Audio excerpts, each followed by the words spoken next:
새해가 되면 사람들은 결심을 합니다. 원래는 이렇게 좀 해야 되겠다 하는 그런 바람이 있습니다. 저 같은 경우는 이제 체중을 좀 줄여야 되겠다 그런 또 계획을 할 수도 있고, 남자분들은 아이고 원래는 내가 술 담배를 좀 끊어야 되겠다 그런 분도 있을 수가 있습니다.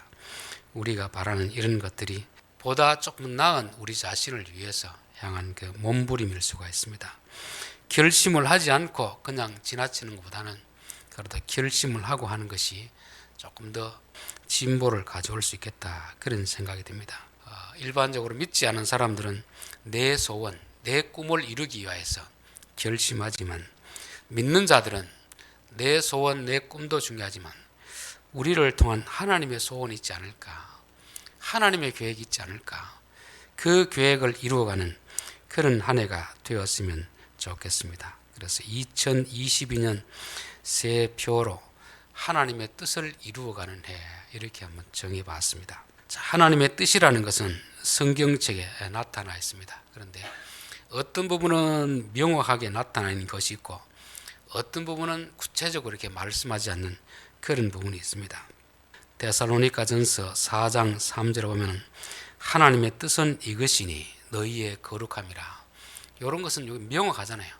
하나님의 뜻은 이것이다, 너희가 거룩한 삶을 살아야 된다, 이렇게 명확하게 나타나 있고, 오늘 로마서 12장 2절에 보면은 그 하단 부분에 보면은 하나님의 선하시고 기뻐하시고 온전하신 뜻이 무엇인지 분별하도록 하라. 여기는 분명히 가르쳐 주는 것이 아니고 너희들이 분별해서 찾아 나가라, 그렇게 하는 거죠. 이것은 하나님이 우리에게 숨바꼭질하는 게 아닙니다. 가르쳐 주기 싫어서 우리에게 떠맡기는 것이 아니고, 하나님의 뜻이 분명하게 나타나 있는 것은 또 원론적인 문제, 그리고 모든 사람들에게 해당되는 그런 문제에 대해서는 명확하게 딱 이렇게 모습을 받고 있습니다. 그러나 개인적인 문제에 대해서는 그렇게 명확하게 규정화해 놓지 않습니다. 왜냐하면 사람마다 상황이 다 다르잖아요. 우리가 만약에 체중을 좀 빼기 위해서 아니면 근육을 좀 키우기 위해서 운동한다고 쳤을 때 사람마다 기준이 다 다릅니다. 어떤 사람은 10kg를 들 수 있는 사람이 있고 어떤 사람은 15kg를 들어야 되는 사람이 있습니다. 우리가 이제 기도 생활을 해야 되겠다 결심할 때도 어떤 사람은 1시간을 기도할 수 있는 사람이 있고 어떤 사람은 30분도 기도 못하는 사람이 있습니다. 그렇기 때문에 그런 구체적인 부분에 대해서는 각자 자기 상황에 맞추어서 자기 믿음의 역량에 맞추어서 찾아 나가야 되는 것입니다. 보통 연초에 이제 계획을 다 세우는데 이게 중간에 그만두게 되는 이유는 바로 이 구체적인 부분을 찾아 나가지 못하기 때문에 그렇습니다. 다른 사람이 나는 이렇게 했다 저렇게 했다니까 그 사람들이 맞추면 맞지 않습니다. 이것을 자기 기준에 맞추어서 잘 찾는 사람은 끝까지 계획을 이루어가지만 남의 이야기만 듣고 이렇게 하겠다 저렇게 하겠다 하다 보면 결국 목표만 세워놓고 며칠 못 가서 그만두게 되는 것입니다. 그래서 하나님 우리에게 뜻을 보이실 때 일관되게 딱 그런 모습을 박지는 않습니다. 큰 뜻, 모든 사람들에게 해당되는 그런 부분에 대해서는 명확하게 이렇게 하라 저렇게 하라 말씀하지만, 그러나 개인적인 부분에 있어서는 우리에게 재량권을 주는 것입니다. 너희 수준에 맞도록 그렇게 해라. 성경을 봐야 되겠다 싶으면 내가 볼 수 있는 역량이 어느 정도인가 그 정도를 가지고 시작하고, 기도도 마찬가지 아닙니까? 처음부터 1시간씩 기도하겠다 그렇게 하면 며칠 못 가서 그만두게 되기 때문에 구체적인 부분에 대해서는 하나님이 우리의 자율성에 맡기는 것입니다. 그래서 조금 이렇게 많이 해보기도 하고 적게 해보기도 하고 그걸 자기에게 맞도록 하는 거죠. 근육 키우는 사람 보니까 그런 것 같더라고요. 우리는 이제 아마추어 분들은 욕심이 있어가 처음부터 막 이 정도는 들어야 되지 싶어서 하다 보면은 며칠 못 가서 몸살 나가지고 그만두게 됩니다. 그렇다고 처음부터 너무 가볍게 들으면 어떻게 되겠습니까? 전혀 운동이 안 되잖아요. 그러니까 조금 힘은 드는데 무리가 되지 않는 그 포인트를 찾아가지고 하다 보면은 조금씩 느려가다 보면 이제 서서히 재미를 느끼게 되고 일이 계속 진행하게 되는 것처럼 우리의 육신적인 진보도 그렇고 영적인 진보도 우리가 분별하고 찾아가야 되는 것을 말씀하고 있습니다. 또 하나님의 뜻이라고 하면 우리는 뭔가 자꾸 하려는 그런 쪽으로 나아갈 때가 있습니다. 물론 우리가 무엇을 해야 되지만 그러나 성경에서는 우리가 무엇을 하는 것도 중요하지만 어떤 사람이 될 것인가를 먼저 말씀하고 있습니다. 무슨 일을 하려고 하기 전에 어떤 사람이 되어야 되는지를 성경에는 말씀하고 있습니다. 모세 같은 경우는 어린 시절 어머니로부터 여러 가지 신앙 교육을 받았습니다. 그리고 그는 그 꿈을 이루기 위해서 애굽의 학문을 다 배웠습니다. 체력도 단련했습니다. 언어도 배웠습니다. 그래서 이것 가지고 이제 하나님의 뜻을 이루어 드려야 되겠다 생각하고 일을 시도하다가 실패해 버렸습니다. 결국 도망자가 되어서 미디안 광야에서 40년을 보내는 것입니다. 왜 그러냐면 바로 이 순서가 잘못되어 그렇습니다. 순서. 하나님은 먼저 무엇을 하는 그런 일보다 어떤 사람이 될 것을 요구하고 있습니다. 우리 사람이 바뀌어지고 나서 그 다음 일을 해야 되는데 우리들은 내가 바뀌지 않고 자꾸 무슨 일을 해서 나의 존재감을 과시하려는 그런 마음이 있습니다. 일반적으로 우리가 결심하는 것들은 자꾸 뭘 하려는 쪽으로 시도하게 되는데 성경은 우리에게 무엇을 하기보다 그 이전에 내가 어떤 사람이 될 것인가 그 점을 먼저 생각해야 됩니다. 성경에서 하나님이 우리를 향한 뜻은 하나님 나라를 이루는 것입니다. 구약에서 보면은 창세기 12장 2절에 내가 너로 큰 민족을 이루고 내게 복을 주어 내 이름을 창대하게 하리니 너는 복이 될지라. 하나님이 아브라함을 불러서 큰 민족을 만들기 위한 그 계획이 있습니다. 그 다음에 신약에 오면은 마태복음 6장 33절에 너희는 먼저 그의 나라와 그의 의를 구하라. 이게 하나님이 우리를 부르신 뜻입니다. 뜻, 목표.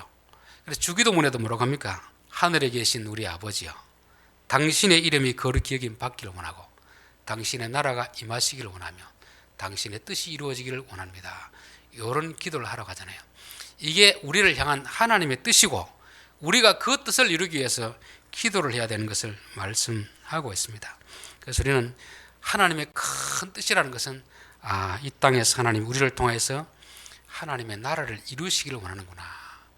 우리가 세상적으로 성공하고 출세하는 이게 하나님의 뜻이 아니고 어떻게 하면 하나님 나라를 이룰 것인가를 한번 좀 생각해 봐야 됩니다. 근데 이거는 큰 총론과 같은 거잖아요. 총론, 그렇죠.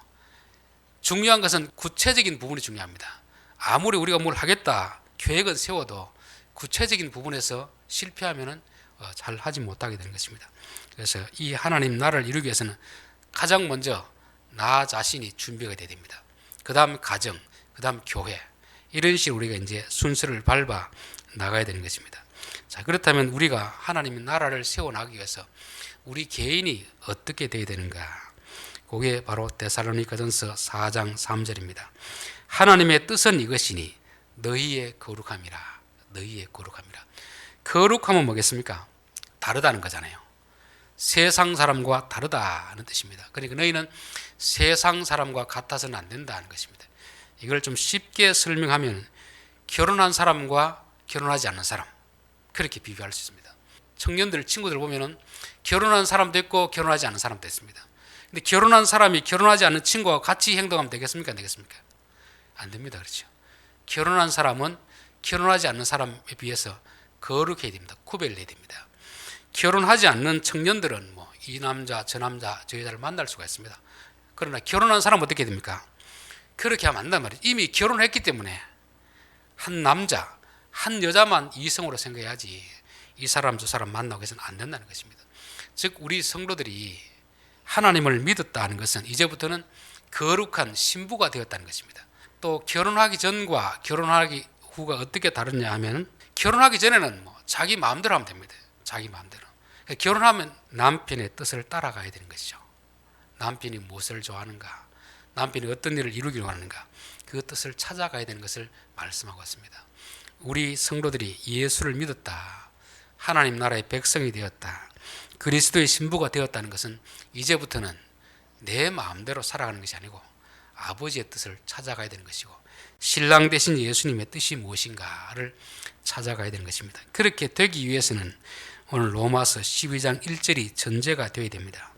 그러므로 형제들아 내가 하나님의 모든 자비하심으로 너희를 권하노니 너희 몸을 하나님이 기뻐하시는 거룩한 산 제물로 드리라.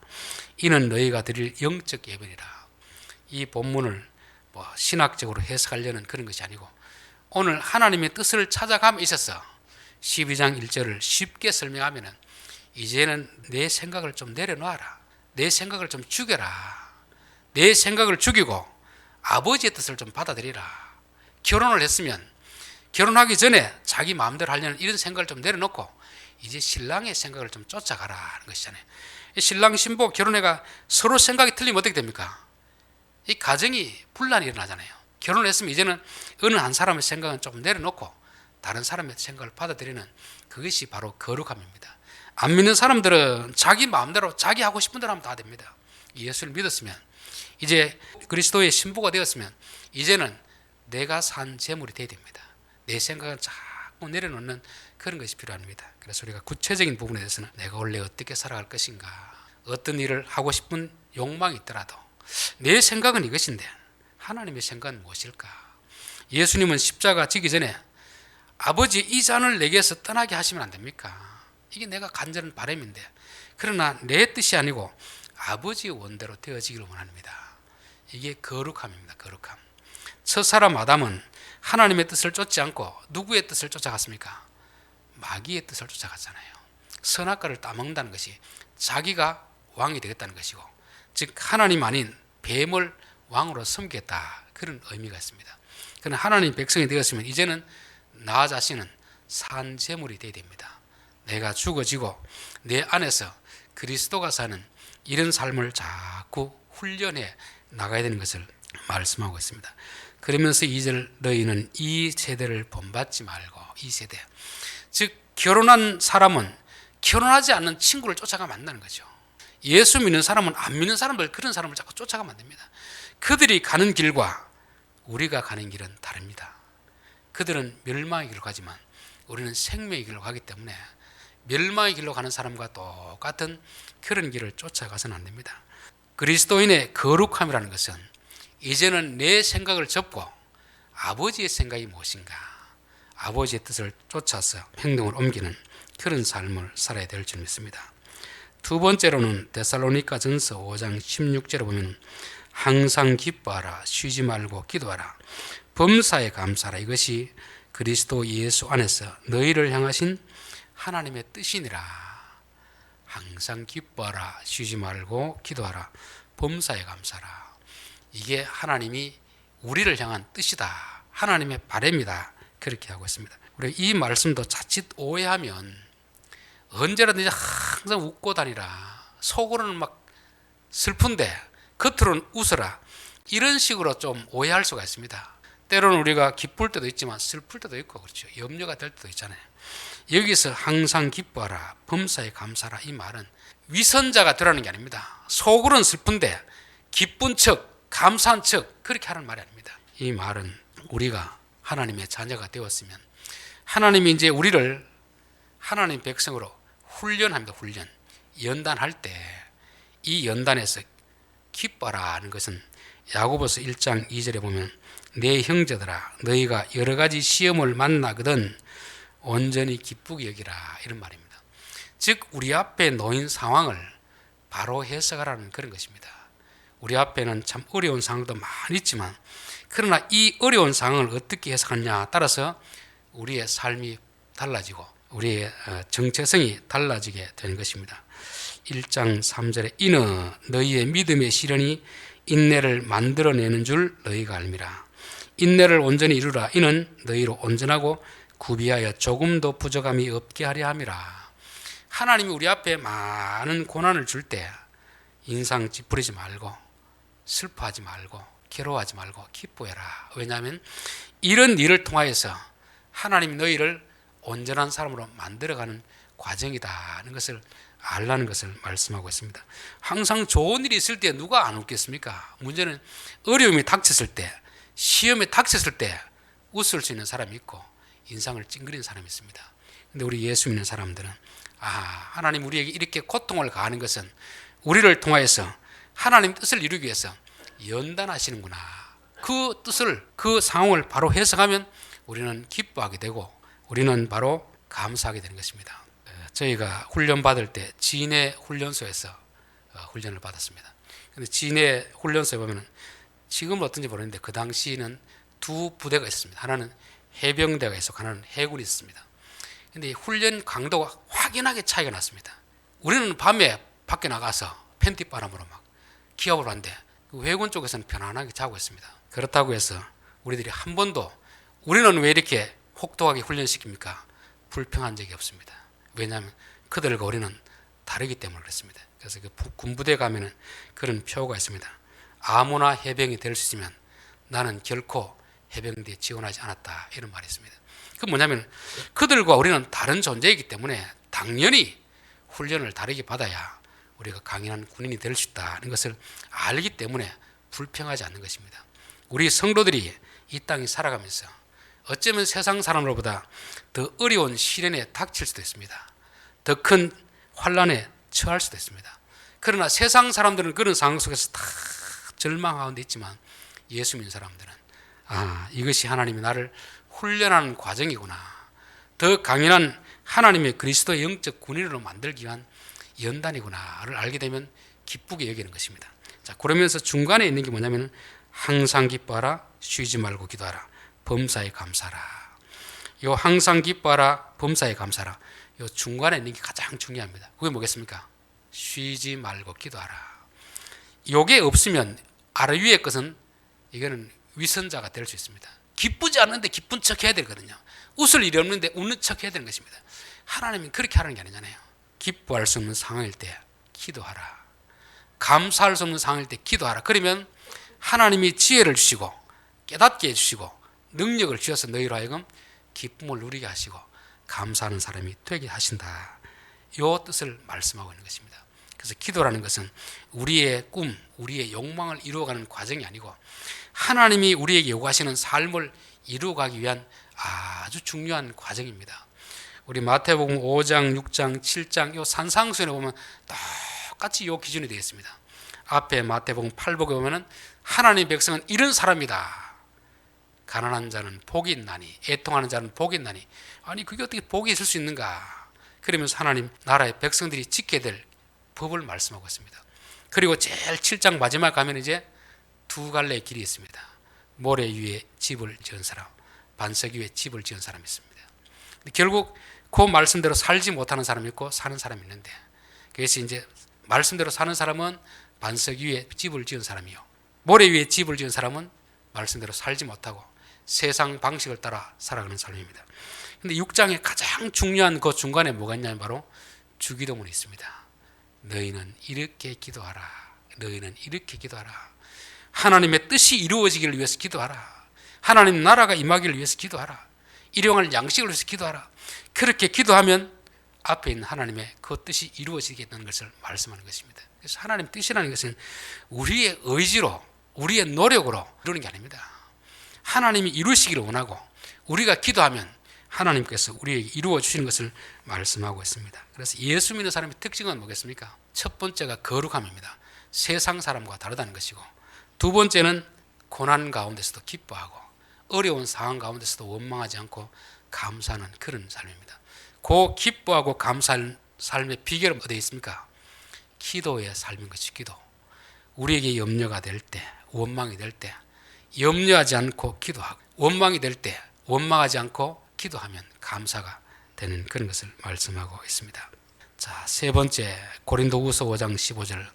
그가 모든 사람을 대신하여 죽으심은 살아있는 자들로 하여금 다시는 그들 자신을 위하여 살지 않고 오직 그들을 대신하여 죽었다가 다시 살아나신 이를 위하여 살게 하려 하심이라.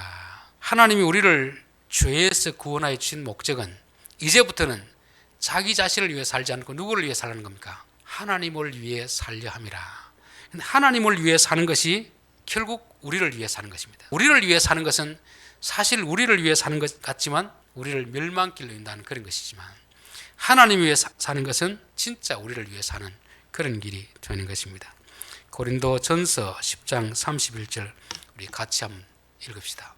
그런즉 너희가 먹든지 마시든지 무엇을 하든지 다 하나님의 영광을 위하여 하라. 하나님의 영광을 위하여 하는 것이 우리를 위한 것입니다. 자, 로마서 14장 7절 8절 한 곳 더 읽겠습니다. 위하여 사는 자가 없고 자기를 위하여 죽는 자도 없도다. 우리가 살아도 주를 위하여 살고 죽어도 주를 위하여 죽나니 그러므로 사나 죽으나 우리가 주의 것이로다. 우리 개인적으로 하나님 바라시는 것은 이제는 너의 개인적 욕망을 위해 살지 말고 하나님을 위해 살아라. 그렇게 말씀하는 것입니다. 이게 이제 간단하게 우리가 성경을 통해서 하나님 우리 개인을 위하여 주시는 그런 뜻입니다. 첫 번째는 거룩한 삶을 살아라. 거룩한 삶이라는 것은 세상 사람과 다른, 하나님을 믿지 않는 사람과 다른 그런 삶입니다. 즉 이전에는 내가 주인이 되어서 내 마음대로 살아가는 삶이지만 이제 하나님의 자녀가 되었으면, 그리스도의 신부가 되었으면 이제는 그분을 주인으로 모시고 사는 그런 삶을 살라고 말씀하고 있습니다. 또한 우리는 하나님 백성이 되어서 그리스도 영적 군인입니다. 군인. 여러분, 특수부대 군인하고 일반 군인하고는 훈련의 강도가 다릅니다. 하나님 우리를 어쩌면 안 믿는 사람보다 더 강도 높은 시험의 자리로 이끌 때가 있고 훈련하실 때가 있습니다. 그럴 때 어떻게 하라는 겁니까? 기뻐하라, 감사하라. 기쁜 일이 있을 때 기뻐하는 건 누구나 할 수 있습니다. 감사할 일이 있을 때 감사는 누구나 할 수 있습니다. 그러나 슬플 때 기뻐하는 것은 아무나 할 수 있는 게 아닙니다. 원망할 수밖에 없는 상황에서 감사하는 것은 아무나 할 수 있는 게 아닙니다. 그것은 누구만 할 수 있다는 겁니까? 하나님의 백성들만이 할 수 있는 것이고, 이것은 우리의 의지가 아니라 하나님이 우리를 왜 이런 자리에 두시는가, 그 계획을 깨달은 사람은 감사하게 되고 기뻐하게 되는 것입니다. 그래서 우리 예수 믿는 사람의 특징은 남들이 보기에는 아무리 어려운 가운데 처했을지라도 기뻐하고 감사하는 그런 사람이 바로 하나님 백성들의 특징인 것입니다. 그리고 우리의 삶의 목적이 바뀌게 된다. 믿기 전에는 자기 자신을 위해서 살았지만 이제는 하나님을 위해 사는 그런 삶으로 바뀌어야 될 줄 믿습니다. 자, 우리 개인이 이렇게 이제 바뀌어가면 그 다음 하나님이 요구하시는 것은 가정입니다. 가정. 하나님 나라라는 것은 한 사람이 나라를 이루어가는 게 아니잖아요. 하나님 나라의 기초는 나이지만 내가 모여서 가정을 이루는 것입니다. 그 다음에 교회를 이루는 거죠. 가정에서 하나님 나라가 이루어져야 되고 교회에서 하나님 나라가 이루어져야 되는 것입니다. 개인에게서 거룩하면 뭐라고 했습니까? 내가 주인이 아니고 그리스도가 주인인 거잖아요. 가정도 마찬가지잖아요. 가정에서도 누가 주인이 되어야 되겠습니까? 하나님이 주인이 되어야 되잖아요. 그런데 보통 가정에서 자식에게 부모가 주인이 되는 경우가 있습니다. 또 부모에게 자식이 주인이 되는 경우가 있습니다. 결국 그것은 주인이 될 수 없는데 주인 행세를 하니까 우상이 되는 것입니다. 우상. 그래서 하나님은 아브라함에게 내 고향, 친척, 본토, 아비 집을 떠나라 하는 말은 더 이상 너희가 부모님을 하나님 자리에 두지 말라는 것입니다. 떠나라는 거잖아요. 하나님을 하나님으로 섬기라는 거잖아요. 또 가정에서는 자식이 우상이 되는 경우가 많이 있습니다. 특별히 이제 나이가 들면 자식을 의지하는데 자식을 너무 의지해서는 안 됩니다. 하나님을 의지해야지. 자식을 의지하면 자식은 우리의 주인이 될 수 없는데 의지하면 뭐가 되겠습니까? 우상이 되잖아요. 그래서 하나님 아브라함에게 내 사랑하는 독자 내 아들 이삭을 바치라 하는 것도 자식을 우상화하지 말고 자식이든 부모이든 하나님을 온전히 하나님으로 여기는 그런 훈련을 해야 그 가정이 참된 천국이 되게 되어 있습니다. 그리고 또 가정은 큰 자가 작은 자를 섬기는 것입니다. 가정은 이게 하나님께서 그런 심성을 넣어주신 것 같아요. 부모가 자식에게 큰 소리치는 부모도 있지만 대부분 부모는 자식을 위해서 희생하잖아요. 그렇죠? 여러 가지 어려운 일이 있으면 자식을 시킵니까? 부모가 직접 합니까? 부모가 다 하게 되어 있습니다. 큰 자가 하게 됩니다. 세상은 어떻습니까? 세상은 큰 자가 작은 자를 시키는 것이 큰 자입니다. 그러나 가정만큼 그렇지 않거든요. 가정에는 나이가 드신 부모님도 다 큰 자식 일하는 것보다 힘이 약해도 자기가 하려는 그런 마음이 있습니다. 이게 가정입니다. 가정. 저는 교회도 마찬가지입니다. 교회는 큰 자가 작은 자를 섬기는 곳이 되어야 되고, 또 하나 가정에서는 작은 자는 큰 자를 존중하는 마음을 가져야 됩니다. 존중하는 마음. 그래서 부모는 자식을 섬기고 노예께서는 안 되고, 남편은 아내를 사랑하고 책임져야 되고 노예께서 안 되듯이, 그러나 또 자식 입장에서는 부모를 어떻게 해야 됩니까? 공경이 있는 공경. 그렇죠? 아내도 남편에게 복종하는, 이게 하나님의 질서입니다. 근데 마귀는 어떻게 합니까? 큰 자는 작은 자를 지배하게 만들고 작은 자는 큰 자를 어떻게 합니까? 무시하게 만드는 하나님의 질서를 깨뜨리는 그런 일을 하고 있는 것이죠. 오늘날 가정이 다 깨어진 이유는 바로 하나님의 이 말씀을 따르지 못하고 뱀이 뿌려놓은 그 가라지를 받아들이기 때문에 그렇습니다. 그래서 우리 가정이 새롭게 변화되는 것은 다름이 아니고 원래 처음 만든 타락의 이전 아담의 가정으로 돌아갈 때 하나님이 기뻐하시는 가정이 될 줄 믿습니다. 그래서 하나님으로 섬기는 가정, 부모나 자식이 우상이 되어서는 안 되는 그런 가정이 되어야 되고, 또 가정에서 큰 자들은 작은 자를 잘 섬기는 곳이 되어야 됩니다. 그리고 작은 자들은 큰 자를 존중하고 순종하는 이런 마음이 있어야 됩니다. 이것을 교회에 그대로 옮기면 꼭 같습니다. 교회는 가정의 큰 개념이거든요. 그렇죠? 또 교회는 세상과는 다른 그런 것입니다. 여러분, 가정하고 세상은 틀리잖아요. 가정하고 직장생활은 틀리잖아요. 교회는 가정생활하고 꼭 같은 개념입니다. 그래서 이 교회에 대한 것도 똑같은 것입니다. 교회 주인은 누구입니까? 예수님이 주인이잖아요. 그렇죠? 교회 분쟁이라는 것은 다른 것보다도 사람이 자꾸 주인 행세를 하려기 때문에 교회 분쟁이 생기는 것입니다. 모든 성도들은 하나님을 주인으로 섬기고 예수님을 주인으로 모시는 그런 삶이 되어야 되고, 또 교회 안에서 직분도 크고 작은 것보다도 중한 직분이 있고 좀 덜 중한 직분이 있잖아요. 중한 직분을 가진 사람은 어떻게 해야 됩니까? 어떻게 하면 성도들을 잘 섬길 것인가, 그 생각을 해야 됩니다. 중한 직분을 가졌다고 성도들을 무시하고 지배하려고 하면 이거는 교회가 아니고 가정이 아니고 세상입니다. 세상. 예수님의 제자들이 서로 크고자 하는 그런 생각을 가지고 천국에서 누가 큽니까? 했을 때 예수님 뭐라고 했습니까? 천국에서는 큰 자는 섬기는 자가 되어야 된다. 예수님의 제자는 하나님이 이루시려는 교회였고 또 하나님 나라였습니다. 그래서 저는 항상 교회 안에서 훈련해야 될 것이 뭔가, 내가 다른 사람보다 좀 더 중한 직분을 맡았으면 내가 어떻게 하면 성도들을 잘 섬길 것인가, 그런 생각을 해야 되고, 또 덜 중한 직분을 맡은 사람들은 중한 직분을 맡은 사람들을 존중해야 됩니다. 비록 나보다 나이가 어리더라도 존중하는 것이 이게 하나님 나라의 질서이고, 자, 교회의 마지막 사명은 뭐냐면 세상을 향한 하나님의 뜻이 있습니다. 창세기 12장 3절을 보면 땅의 모든 족속이 너로 말미암아 복을 얻을 것이니라.